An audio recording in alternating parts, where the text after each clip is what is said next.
এক কাঠুরিয়া ছিল। সে ছিল খুব সৎ ও পরিশ্রমী।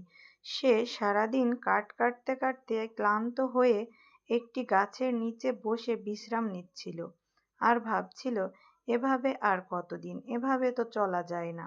হঠাৎ সে দেখল কে যেন তার দিকে এগিয়ে আসছে। সে ভাবল, কে এই গহীন বনে আমার দিকে এগিয়ে আসছে? তখন সে উঠে দাঁড়ালো, জিজ্ঞেস করলো, কে তুমি? এই বনে কি করছো? তখন মেয়েটি বলল, আমি এই রাজ্যের রানীমা। আমি পথ হারিয়েছি। তুমি কি আমাকে রাজপ্রাসাদে পৌঁছে দিতে পারবে?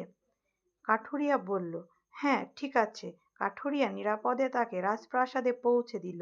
রানীমা রাজামশাইকে সবকিছু খুলে বলল। রাজামশাই সবকিছু শুনে খুব খুশি হলো এবং কাঠুরিয়াকে অনেক ধন সম্পদ দিল। কাঠুরিয়া ধন সম্পদ নিয়ে খুশিতে বাড়ি ফিরে গেল।